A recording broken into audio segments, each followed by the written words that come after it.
김대호 TV의 2022년 33회 공인중개사시험 공법 43번을 풉니다. 43번 국토 계획 및 이용에 관한 법령상 성장관리 계획에 관한 설명을 옳은 것, 성장관리 방안, 성장관리 계획에 관한 문제가 최근에 자주 문제가 나옵니다. 성장관리 계획 방안 또는 성장관리 계획에 관한 설명을 하면 일단 성장관리 계획구역, 성장관리 계획구역을 정하는 것에 있어서 성장관리 방안이라든가 성장관리 계획구역은 도시군 관리계획 내용에 해당하지 않습니다. 도시군 관리계획 결정으로 성장관리 방안을 수립하지 않는다. 이게 가장 중요하죠. 성장관리 방안은 도시군 관리계획 결정으로 수립하지 않습니다. 도시군 관리계획의 내용에 해당하지 않는다. 성장관리 구역은 지자체의 어떤 용도의 특성에 의해서 자치적으로 도시계획위원회 심의를 거쳐서 지정을 하는 겁니다. 특별시장, 광역시장, 시장, 군수는 성장관리계획을 수립할 수 있는데 도시군 관리계획 결정으로 수립하지 않는다. 난개발 방조와 지역 특성을 고려한 계획적인 개발을 유도하기 위해서 개발행위 가능성이 높은 지역을 대상으로 합니다. 그래서 개발행위 가능성이 높은 지역을 대상으로 난개발 방지를 위해서라든가 지역의 특성을 고려해서 지자체장이 구역을 지정하는 것을 말한다. 도시군 관리계획 결정으로 수립하지 않습니다. 기반시설 및 건축물의 용도 등에 관한 성장관리 방안, 적정 성장 유도를 위한 토지 이용에 관한 성장관리 방안, 미래의 개발 행위를 예측하고 계획적 개발과 관리 방향을 제시하는 자율적 계획을 위해서 지자체장이 수립하는 걸 말합니다. 그럼 성장관리 계획을 누가 수립하냐 하면 특별시장, 광역시장, 시장, 군수가 수립합니다.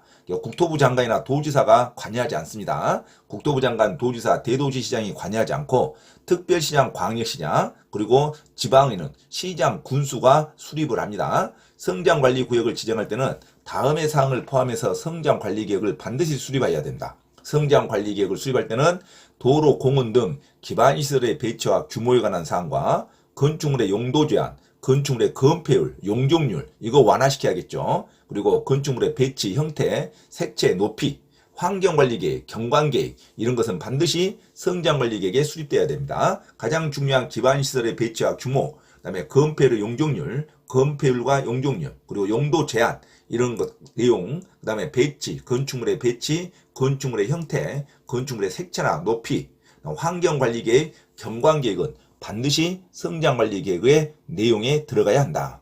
자, 지정 절차를 보면 주민과 지방의회 의견을 들어야겠죠. 그리고 당연히 지방도시계획위원회 심의를 걸쳐서 수립해야 됩니다. 그리고 고시, 열람도 반드시 수립 또는 변경한 경우에는 2개 이상의 일간신문과 인터넷 홈페이지에서 공고해서 14일 이상 일반인에게 열람을 해야 됩니다. 자, 일반인에게 열람할 수 있는 게 14일 이상 열람하는 거지 7일 이상 열람하는 게 아닙니다. 성장관리계획구역안을 수립할 때는 14일 이상 일반인에게 열람케 한다. 성장관리계획구역은 건폐를 완화해서 적용할 수 있는데 계획관리지역은 50% 이하의 완화를 적용합니다. 계획관리지역은 50% 이하로 건폐를 완화하죠. 계획관리는 원래 40%입니다. 근데 10%를 더 완화하는 거죠. 계획관리지역은 50%까지 완화한다. 생산관리, 농림지역, 녹지지역은 20%까지 건폐율이 있습니다. 근데 10% 더 연장해서 30%까지 완화할 수 있다. 그래서 생산관리, 농림지역, 녹지지역은 30%까지 건폐율을 완화하고 계획관리는 50%까지 건폐를 완화한다. 건폐율 완화가 일반 국토부령에 있어 10%를 더 완화해준다. 그렇게 생각하시면 됩니다. 계획관리는 40에서 50%까지 완화되고 생산관리, 농림지역, 녹지지역은 20%에서 30%까지 완화가 됩니다. 그 다음에 성장관리 계획구역에서 용적률의 완화는 계획관리지역은 100%에 있는데 125%까지 완화가 된다. 25%까지 완화가 됩니다. 계획관리지역은 125%까지 완화가 된다. 그리고 성장관리계획은 5년마다 관할 내 수립된 성장관리계획에 대해서 타당성 여부를 재검토하면 됩니다. 그 다음에 수립 대상 지역은 반드시 개발이 가능한 지역에다가 수립해야겠죠. 그래서 녹지지역, 관리지역, 농림지역, 자연환경 보존지역에서 성장관리구역을 지정할 수 있다. 유보용도지역이라고 그러죠. 자연녹지, 계획관리, 생산관리지역, 그 다음에 보존용도, 보존녹지, 생산녹지, 보존관리지역, 농림지역, 자연환경 보존지역, 그러니까 주거지역, 상업지역, 공업지역 외에서는 성장관리계획구역이 지정될 수 있다. 주거, 상업, 공업지역은 이미 도시지역이 진행됐으니까 성장관리계획이 수립되면 안 됩니다. 그래서 성장관리계획구역 또는 성장관리계획이 수립되는 대상이 아닌 것은 주거, 상업, 공업지역에서는 성장관리계획이 수립되지 않는다. 이게 아주 중요하죠. 성장관리계획 한마디로 하면 주거, 상업, 공업지역에서는 이 내에서는 성장관리계획구역이 수립되지 않고 주거, 상업, 공업지역 아닌 녹지지역, 관리지역, 농림지역, 자연환경 보전지역에서 성장관리계획구역이 수립된다. 수립할 수 있는 주체는 특별시장, 광역시장, 시장, 군수가 수립한다. 그리고 성장관리계획구역에 들어있을 때는 건폐율을 10% 더 완화한다. 계획관리지역에는 40에서 50%가 완화하고 생산관리 농림지역 그 다음에 녹지지역은 20%에서 30%까지 완화한다. 성장관리계획구역에서 용적률도 완화하는데 계획관리지역에서는 100%에서 125%까지 완화한다. 25%를 더 완화시켜 줍니다. 자, 그래서 건폐율은 10%까지 더 완화가 되고 용적률은 25%를 더 완화시켜서 자, 용적률은 계획관리지역에서는 125%까지 완화되고 그 다음에 건폐율은 계획관리지역에서는 50%까지 생산관리 농림지역, 녹지지역은 30%까지 완화가 된다. 이게 성장관리계획구역 또는 성장관리계획 이 제도에 대한 핵심적인 설명이 되겠습니다. 자, 문제를 풉니다. 43번 국토계획 및 이용에 관한 법령상 성장관리계획에 관한 설명으로 옳은 것 1번 시장 또는 군수도 수립할 수 있습니다. 자, 공업지역은 이제 수립 안 되죠. 공업지역, 주거지역, 상업지역에서는 성장관리계획이 절대 들어오면 안 됩니다. 그래서 1번은 공업지역에서 틀렸죠. 공업지역에서는 성장관리계획이 들어가면 안 돼요. 주거, 상업, 공업은 이미 개발이 됐죠. 도시지역으로. 도시지역으로 지정된 것은 성장관리계획이 또 추가로 지정되지 않는다.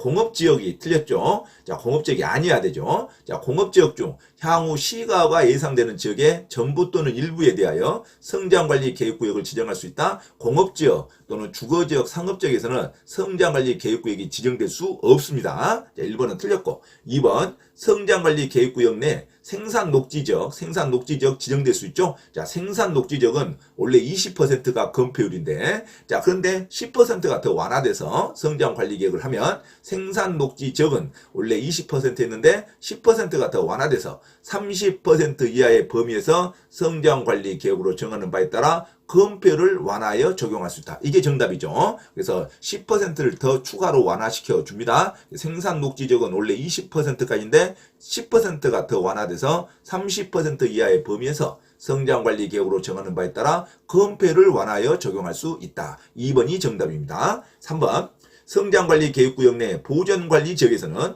125% 이하의 범위에서 성장관리계획으로 정하는 바에 따라 용적률을 완화하여 적용할 수 있다. 용적률을 완화하는 것은 계획관리지역에서만 완화가 됩니다. 다른 지역은 완화가 안 돼요. 계획관리지역에서 성장관리계획이 들어있을 때는 125%까지 완화가 되지 보전관리지역에서는 완화가 되지 않습니다. 보전관리지역은 원래 80%까지밖에 안 돼요. 용적률이. 자, 그대로 갑니다. 자, 보전관리지역에서는 원래 완화되지 않는다. 용적률 완화는 성장관리계획구역에서 용적률 완화는 자, 계획관리지역에서만 완화가 된다. 계획관리지역 용적률 완화 125%까지 완화가 된다. 보전관리지역이 틀렸어요. 계획관리지역으로 고쳐야 됩니다.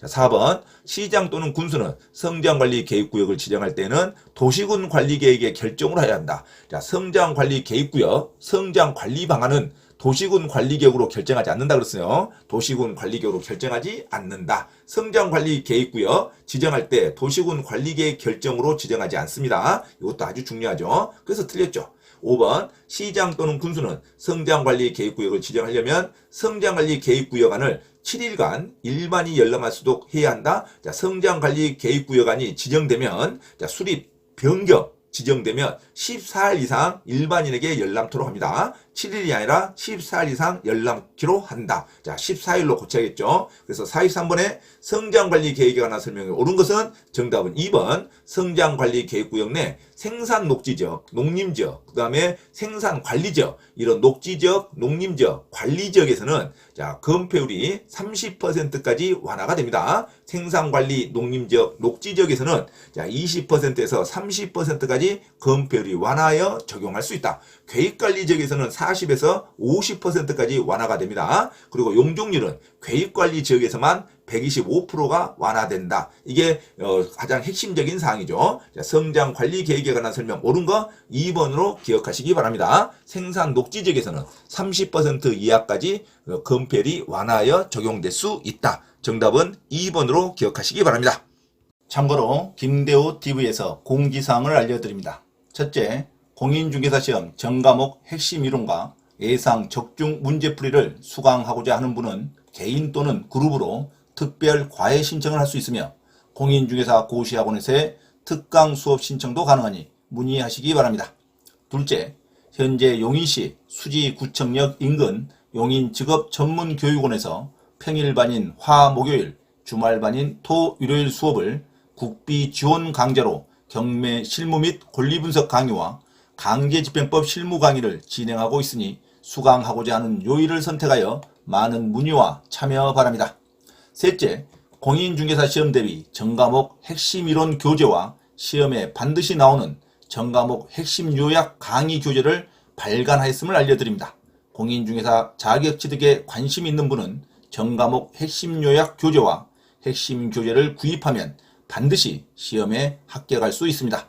구입을 원하는 분은 김대호 원장에게 문자로 신청하면 주소지로 배송해 드립니다.